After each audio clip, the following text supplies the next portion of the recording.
Hi everybody, in today's video I talk about how we can still take good photos and what to look for even in winter when we don't have great weather conditions such as fog or snow. So I just talk through how I look for compositions that match whatever weather conditions that I do have, and today has actually been fairly changeable, so just talking through the different types of shots and why I've chosen those shots based on the conditions that are put in front of me.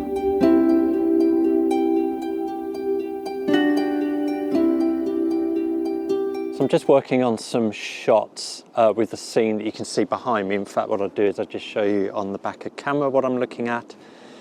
It's a little bit tricky though, because I really like the trees on the other side of this, well, I was going to say lake, but I have a feeling it's just down to flooding, which is why the water is there. But I really like the trees opposite. The biggest problem that I have though is that if I'm zooming out, there's some little small fern trees there that are growing, which I don't really like in the shot, to be perfectly honest. But zooming out does give me the nice reflection that you can see here in the lake. I'm going to call it a lake. Yeah, so it's just really a question of trying to work on these different compositions. I'm walking around left and right as well, trying to eliminate some of these small trees, which is proving to be quite difficult, but I just need to work on a few different shots and just see what I actually prefer.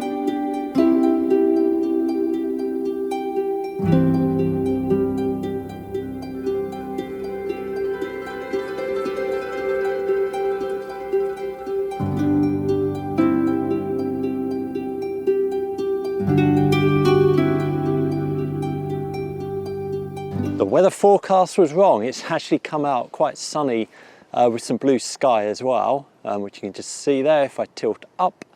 So yeah, I mean, as I said, I could have been walking somewhere else and kind of missing some of the shots, but I stayed in the same position. The light has changed, the conditions have changed. Some of the shots that I took earlier, I'm actually revisiting to get the sunlight on it. Now the sun is directly behind it, so it's not perfect, but hey, whenever, when is it ever perfect? Hardly ever. But it just adds different dimensions to these shots. So again, I'm just really going to stick around this area, take a few different shots now because the light has changed, and as I said, revisit some of the shots that I took earlier when the light was completely flat.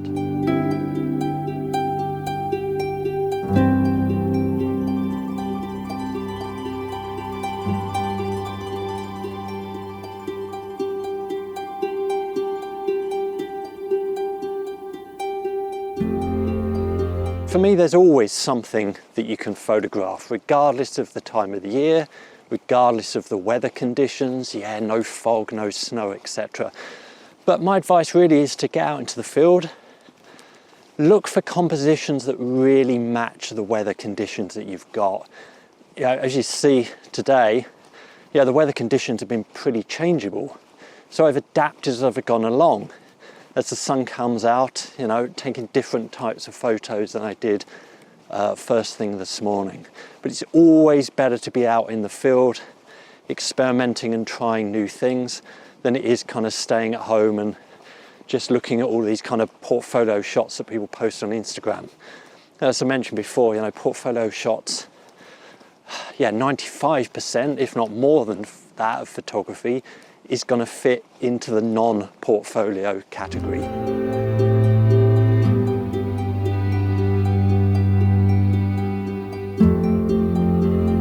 So you can see now that the weather conditions have completely changed. If I just tilt the camera up slightly, you can see there's a lot of blue sky, a lot of clouds, which is really now enabling me to revisit some shots that I've done before. So if you've seen this channel before, you would have seen in the last couple of videos that I took some shots of just the treetops, really creating a silhouette. Now, the cloud is really going to add some extra dimension to this. There were no birds sitting in the trees, but those clouds are going to really make that sky a little bit different, rather than the negative sky that I've taken before. And personally, I prefer this type of shot when it's converted into black and white. I just find that it adds just more power to it because you get a much better silhouette, obviously, of the tree without the kind of color blending between the blue sky and the color of the well, this time of the year colour of obviously the tree with no leaves on. But feel free to drop a comment below if you prefer colour versions of this type of shot.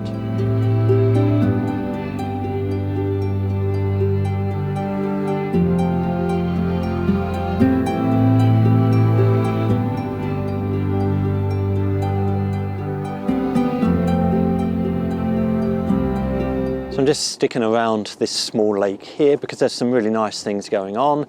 So you've got the trees around the outside, you've got some nice grasses here, and obviously the water. Now you've got a little bit of blue sky and clouds here as well, so it's creating some nice reflections.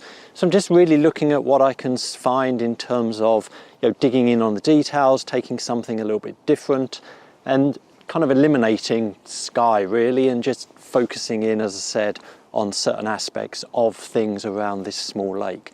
So yeah, hopefully I should get some quite nice photographs here. I've got a polarizing filter as well in my bag, so I may put that on just to see what difference that makes when I'm looking at taking the shots in the lake. And I'm probably going to go handheld with this. So the sun has risen, there's a bit more blue sky here, so actually I can probably ditch the tripod, and it just gives me a bit more freedom when it comes to taking the photographs of the lake in particular.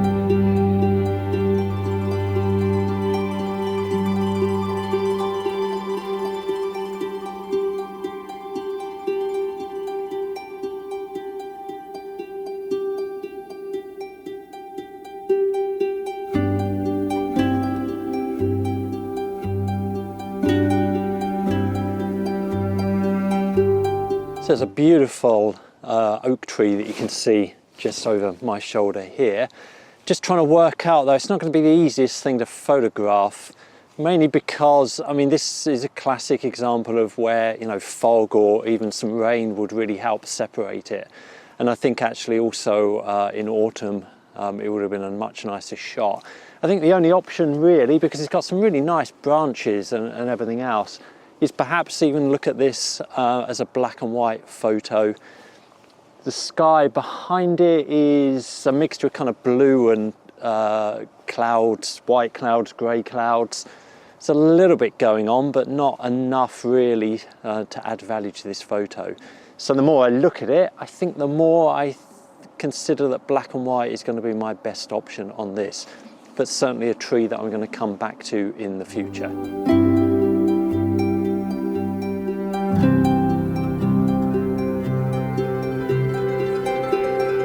So it's been a fun morning of photography, changeable conditions, and certainly a location that I'm going to come back to with different weather conditions. As always, thank you for watching and see you next time.